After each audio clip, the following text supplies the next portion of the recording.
যে বাহিনী একসময় তারা সমন্বয়, এখন তাদের আবার দল বানিয়েছে। কি দল? এদেশে অঢেল টাকা, 5 স্টার হোটেলে ইফতার পার্টি দিয়ে প্রায় 2 কোটি টাকা খরচ করে তাদের যাত্রা শুরু।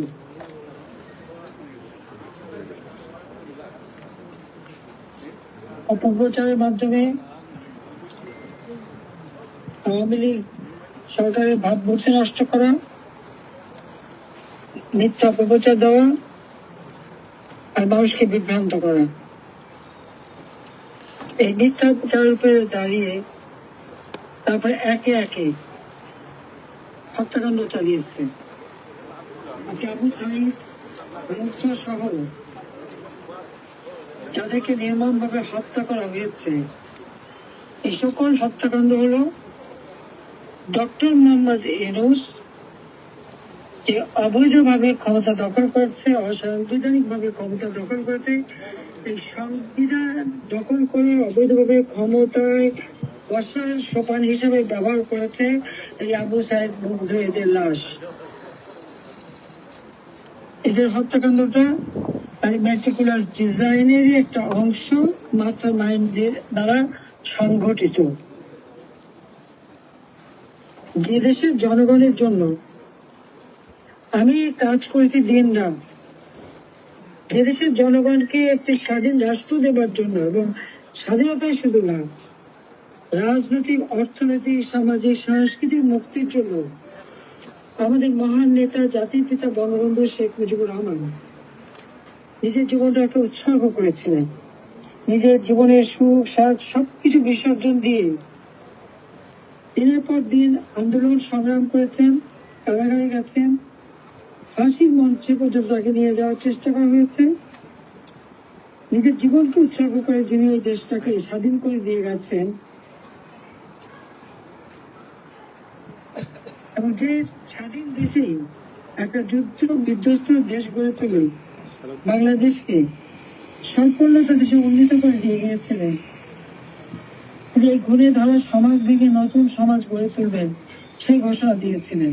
দুঃখী মানুষের মুখে হাসি ফুটে তাদের জীবন মান উন্নত করবে। যখনই বিধ্বস্ত বাংলাদেশ গড়ে তুলে মানুষের আর্থসামাজিক উন্নয়নের পথে এগিয়ে নিয়ে গেলেন, তখনই 1975 সালের 15ই আগস্ট জাতির পিতাকে নির্মমভাবে হত্যা করলো। আর একই সাথে হত্যা করলো আমার মা, আমার 3 ভাই, ভাতৃবধূ, আমার চাচা, আত্মীয় পরিচয় সহ 18 জন সদস্য। আমি তাদের একটা মাকসুদ কামনা করি। যে দেশের মানুষের জন্য জাতির পিতা এত বড় আত্মত্যাগ করে গেলেন, রক্ত দিয়ে গেলেন আমার মা, আমার ভাইয়েরা। আমি আর রেহানা বিদেশে ছিলাম, বেঁচে গিয়েছিলাম। 6 বছর তো দেশে যেতে পারিনি, মিলিটারি ডিক্টেটর জিয়াউর রহমান যেতে দেয়নি। রেহানার পাসপোর্টও দেয়নি। তারপর আমি আওয়ামী লীগ যখন আমাকে সভাপতি নির্বাচিত করে, একবার সকল জোরকে আমি দেশে ফিরে আসি। সারা বাংলাদেশে আমি ঘুরেছি। আমি জানি আমার বাবার স্বপ্ন ছিল এই দেশের মানুষের মুখে হাসি ফোটানোর জন্য। সরকার গঠন করে মানুষের কল্যাণেই কাজ করেছে। যাদের ভাগ্য উন্নয়নে দিনরাত অক্লান্ত পরিশ্রম করেছে, নিজের সন্তান 8 বছরের মেয়ে 10 বছর ছেলেকে মাতৃস্নেহ বঞ্চিত করে আমি বাংলাদেশের মানুষকে আপন করে নিয়েছিলাম, তাদের জন্য কাজ করেছি। মা যেমন সন্তানকে লালন পালন করে একটা সংসারে হাল ধরে, আমি ঠিক এইভাবে বাংলাদেশটাকেই আমার নিজের পরিবার হিসেবে, নিজের জায়গা হিসেবে নিয়েছিলাম, এবং বাংলাদেশের মানুষের জন্য কাজ করেছি, সেখানে দল মত নির্বিশেষে সকলের জন্য। আর সেই দেশের মানুষকে আমি কিভাবে খুন করতে পারি ক্ষমতা থাকার জন্য? এটা তো হতে পারে না। যে একটা হত্যাকাণ্ড তো আমি সংগঠিত করি নাই। প্রত্যেকটা হত্যাকাণ্ড হচ্ছে ডক্টর মোহাম্মদ ইউনূসের মেটিকুলাস ডিজাইনের ফসল। সে যে চক্রান্ত করেছে নিজের মুখে স্বীকার করেছে। আমেরিকায় বসে বিল ক্লিন্টন ফাউন্ডেশন, তার সাথে তো তাদের খুব সক্ষতা, কারণ খুব মোটা টাকার অনুদান বিল ক্লিন্টন ফাউন্ডেশনে ইউনুস দিত। আমার অবাক লাগে এই আন্তর্জাতিক সংস্থাগুলি বা যারা এত দুর্নীতির কথা বলে, মানবাধিকারের কথা বলে, তারা কেউ এই প্রশ্নটা তুললো না কেন যে একটা ব্যাংকের এমডি সে এত টাকা অনুদান দেয় কোথা থেকে?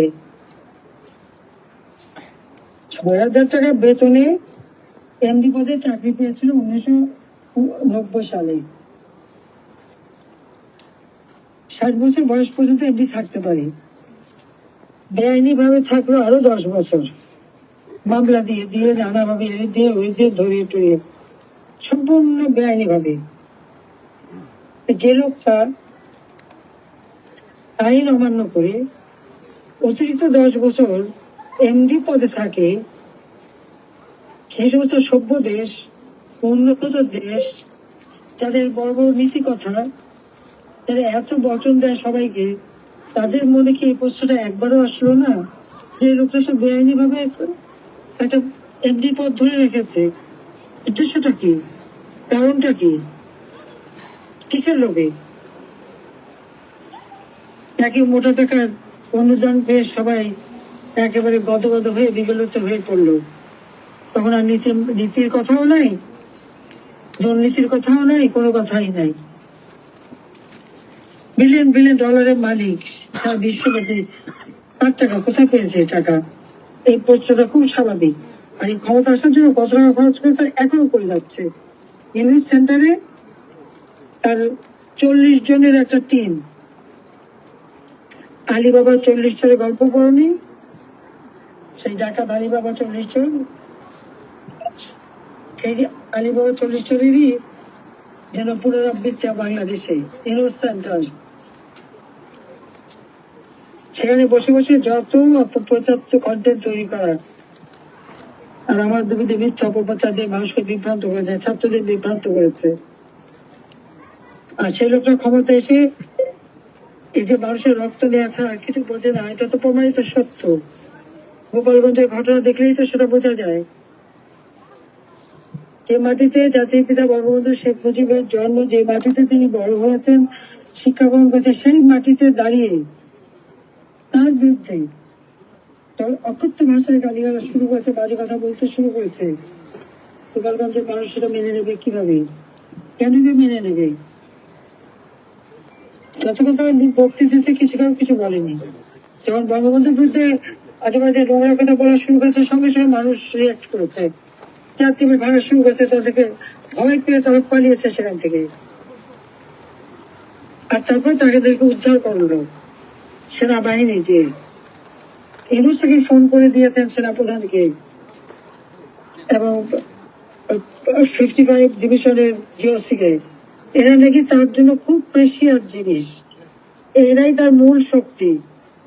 এদের কিছু হলে নাকি তারা কোনো ক্ষমতাই থাকবে না, তাই তাদেরকে উদ্ধার করার জন্য সাজোয়া বাহিনী, যে সেই মিলিটারি, সেই এপিসি, তার ভিতরে কিভাবে ইন্দুরের মতো দৌড় দিয়ে সব ঢুকে পড়ালো, চারিদিকে গুলি করতে করতে করতে করতে সেখান বেরিয়ে আসতে।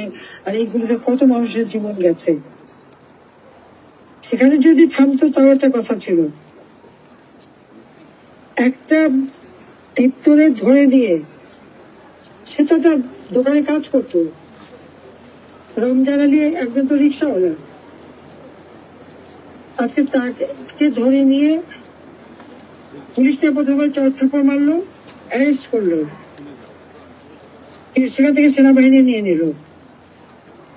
5-6 জনে মিলে ওই একটা শুকনা রোগা পটকা একটা ছেলে, তাকে মাটিতে ফেলে বুট দিয়ে তার গলায় পাড়া দিয়ে, তার বুকে পিঠে লাথি মেরে পাড়া দিয়ে টেনে হিস্ট্রে নিয়ে গিয়ে তাকে কিভাবে নির্মমভাবে হত্যা করলো। আমি চিৎকার জানাই যারা এই ঘটনাটা ঘটিয়েছে। আমার আফসোস হয় এদের কল্যাণে যে কত কাজ আমি করে দিয়েছি।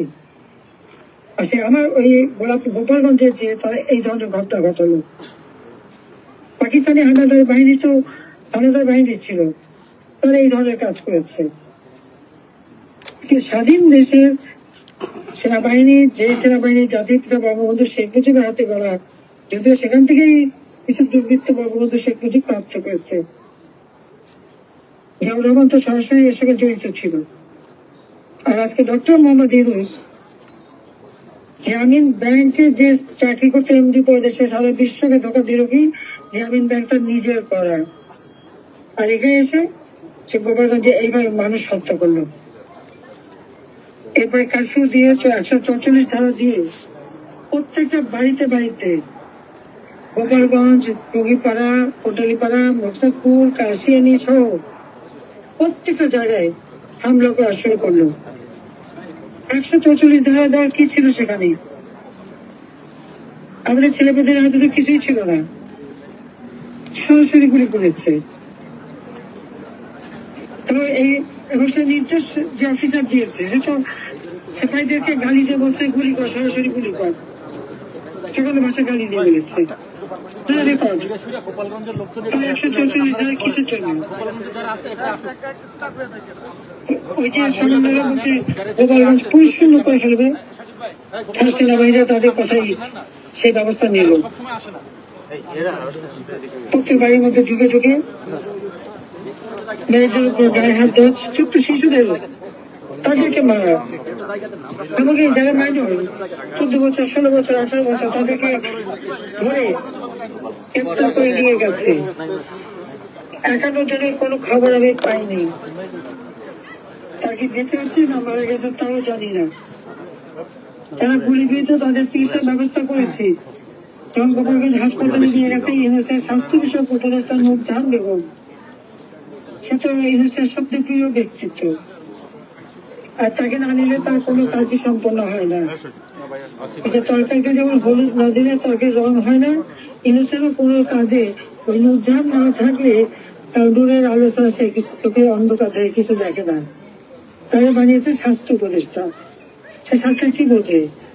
আবার গ্রামীণ ব্যাংকেও তার এক পদে আছে, এখানেও আর এক পদে। সে বলে দিচ্ছে চিকিৎসা না দিতে, ওষুধপত্র কিচ্ছু দেয়নি।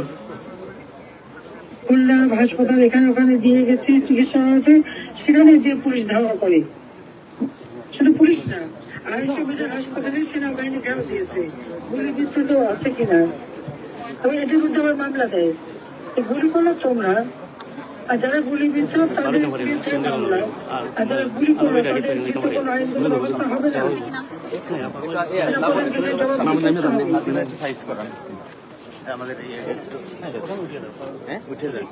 আমরা সেনাবাহিনী ডিপ্লয় করেছিলাম, তখন যারা দায়িত্ব পালন করেছে তাদেরকে ক্রস করে রাখা হবে। আর তারা তো একটা ডিউটি করতে গেছে, সেটা তো সেনাবাহিনীর নির্দিষ্ট মতনই করেছে।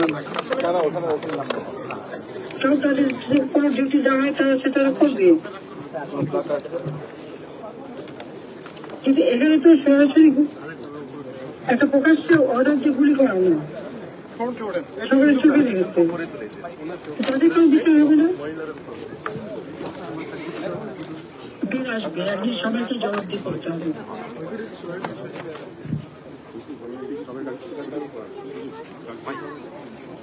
এটা তো গোপালগঞ্জের যে ঘটনা, এই ধরনের বড় ঘটনা এই স্বাধীন দেশে যখন 2009 সাল থেকে 2024 সাল 5 আগস্ট পর্যন্ত বাংলাদেশের ইতিহাসে এই প্রথম এক টানা গণতান্ত্রিক ধারা অব্যাহত ছিল, যে কারণে বাংলাদেশ আর্থসামাজিকভাবে উন্নতি লাভ করেছে। দারিদ্রের হার 2006 সালে 41 ভাগ, আমি তো 18 ভাগে নামিয়েছি। হয়তো 25 ভাগ ছিল, আমি 5 ভাগে নামিয়ে দিয়েছিলাম। বাংলাদেশের প্রত্যেকটা গৃহহীন ভূমির 900 টাকা ঘর বাড়ি করে দেওয়ার, হিজড়া, বেদে, কুষ্ঠরোগী, ভূমিহীন গৃহহীন মানুষ, কামার, কুমার, জেলে, তাঁতি, চা শ্রমিক থেকে শুরু করে প্রত্যেকের যাদের ঘর বাড়ি ছিল না, ভেজা মাটি ছিল না, আমি বিনামূল্যে 2 কাঠা জমি এবং আধা কাঁচা পাকা ঘর তাদের জীবন জীবিকার ব্যবস্থা করে দিয়ে তাদের জীবন মান উন্নত করে দিয়েছি। প্রত্যেক ঘরে বিদ্যুৎ দিয়েছি, শিক্ষার জন্য বিনা মূল্যে বই দেওয়া এবং বৃত্তি দেওয়া। প্রায় 3,70,00,000 মতো শিক্ষার্থী উপবৃত্তি পেত।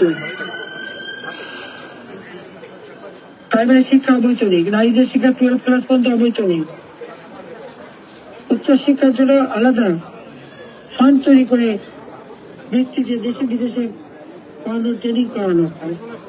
ডিজিটাল বাংলাদেশ গড়ে তোলা, কম্পিউটার ট্রেনিং, ইনকিউবেশন সেন্টার তৈরি করে দেওয়া, হাইটেক পার্ক করে দেওয়া, আধুনিক প্রযুক্তি জ্ঞান সম্পন্ন, কারিগরি জ্ঞান সম্পন্ন একটা তরুণ সমাজ গড়ে তোলা, স্টার্ট আপ প্রোগ্রামের মাধ্যমে প্রত্যেকটা বেকার তরুণকে তার কাজের সুব্যবস্থা করে দেওয়া, ফ্রিল্যান্সারের সুযোগ করে দেওয়া, লার্নিং এর আর্নিং এর মাধ্যমে ট্রেনিং দিয়ে বিভিন্ন ভাষা শেখার অ্যাপ তৈরি করে তাদের ভাষা শিখে ঘরে বসে বিদেশে অর্থ উপার্জন করতে পারে সেই সুযোগ সৃষ্টি করে দেওয়া।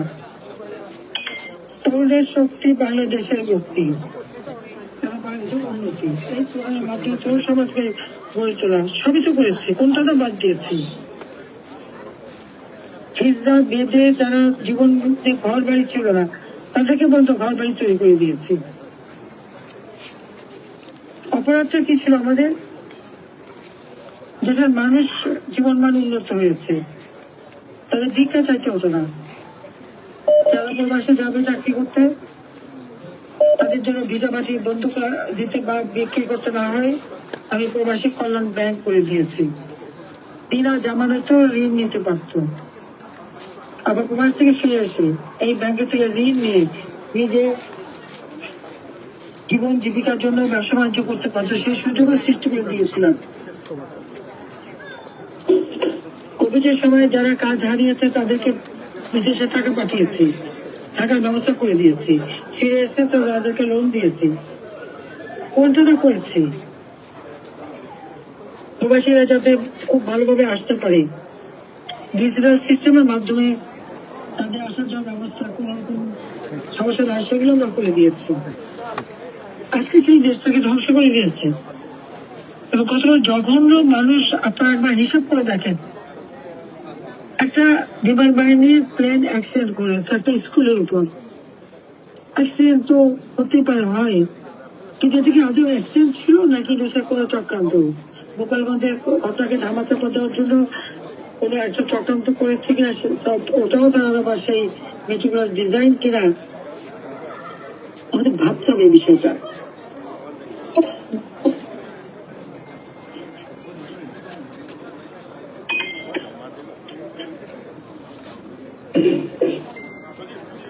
ছোট্ট শিশুদের কথা মনে উঠলে আসলে চোখে পানি রাখা যায় না। প্লেন অ্যাক্সিডেন্ট, আগুন লাগলো,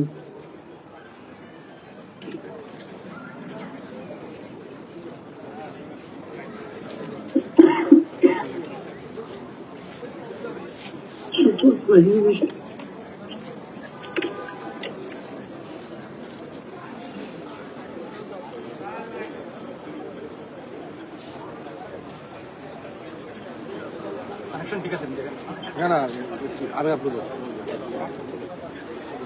আজকে মা বাবা ভাই বোন কেঁদে ফিরছে, তারা লাশটা চায়, পুরো লাশ হোক। মায়ের মন কি বাদ মানে?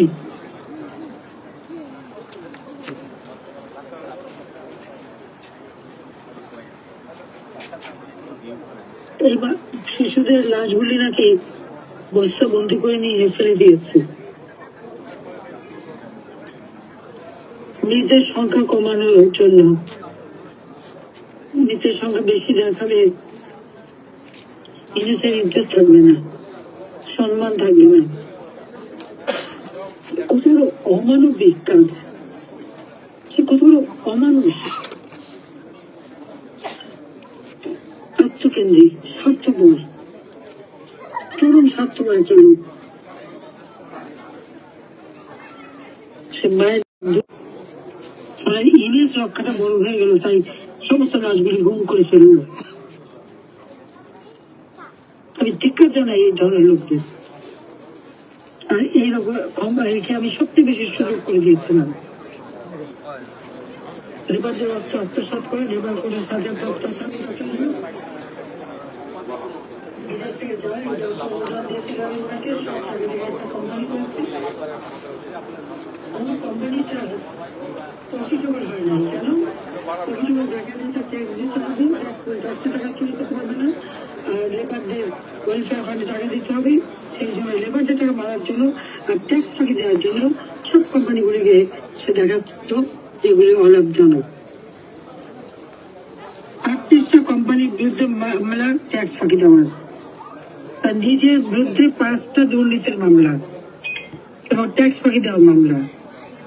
আর লেবার ওয়েলফেয়ার ফান্ডের টাকা, সেই টাকা নিজে চুরি করে সে লেবার লিডারদের ঘুষ দিয়েছে, ধরা পড়েছে সেই মামলা। ক্ষমতা সে আসার জন্য পাগল হয়ে গেছিল এই সব মামলা থেকে মুক্তি পাওয়ার জন্য। সেই মামলা সবগুলো বাতিল করে দিয়েছে ক্ষমতা এসেই। আগে তার মামলা বাতিল এই আইনি ভাবে, তারপরে তো সারা সারা ব্যবসা, এসেই ব্যবসা কি ম্যান পাওয়ারের ব্যবসা, ডিজিটাল ওয়ালেটের ব্যবসা ছাড়া কোনো ব্যবসা বাদ দেয়নি। আজকে যে অন্যায়টা সে করেছে ছোট শিশুদের সাথে, কোথাও আরস কেঁপে যাবে। আর গোপালগঞ্জে গণহত্যা করে কত মায়ের কোল খালি করেছে, সেই সাথে পুরো এলাকায় যে মানুষের উপরে যে নির্মম নির্যাতন অত্যাচার চালিয়েছে, এই গণহত্যার বিচার একদিন করতে হবে। যার প্রবাসের দেশের ভিতরে তো আমাদের আওয়ামী লীগের নেতা কর্মী কোনো কথা বলতে পারে না, আমাদের সবকিছু নিষিদ্ধ করে দিয়েছে। আওয়ামী লীগ নিষিদ্ধ, নিবন্ধন বাতিল। অন্যায় করলো সে, আবু সাইদকে খুন করলো ইউনূস, মুক্তদের খুন করালো ইউনূস, কারণ লাশ ফেললে সরকার পড়ে যাবে। বুদ্ধি পরামর্শদাতা আবার তারিক জিয়া সেখান থেকে বুদ্ধি দেয় যে লাশ ফেললেই সরকার পড়বে। তো আমি তো লাশ ফেলে ক্ষমতায় থাকতে চাইনি। যে মানুষের উন্নয়নের জন্য এত কাজ করেছি তাদের লাশ ফেলবো কেন? আর এই মানুষকে হত্যা করে সমস্ত মামলা আওয়ামী লীগের বুঝছে, আর এদেরকে দেওয়া হয়েছে ইন্ডেমনিটি। দায় মুক্তি কাদের দেয়? যারা আসলে দায়ী। এই দায় মুক্তি দিয়ে ইউনুসরা প্রমাণ করেছে যে জুলাই 15 তারিখে যত হত্যাকাণ্ড ঘটেছে, যত অগ্নিসন্ত্রাস হয়েছে, যত metro rail, expressway, flyover, BTV ভবন, দুর্যোগ মন্ত্রণালয় ভবন, সেতু ভবন, বিআরটিসি ভবন, যত জায়গায় আগুন দিয়েছে, তারপর কোভিড হাসপাতাল, ইন্ডাস্ট্রি, এগুলি সবই ইউনুস করে দিয়েছে। এবং সেই জন্য এদেরকে দায় মুক্তি দিয়ে তাদেরকে দল করে এখন মাঠে নামিয়েছে। আর তবে রাজনৈতিক দল সভা করতে যায়, আর আমার মিলিটারি সাজা বাহিনী, পুলিশ সহ র্যাব সব যায় তাদেরকে পাহারা দিতে, নিরাপত্তা দিতে। বাংলাদেশের কোন রাজনৈতিক দলটা এভাবে রাজনৈতিক মিটিং করতে যেয়ে তাদেরকে ওইরকম ভাবে নিরাপত্তা দেয়?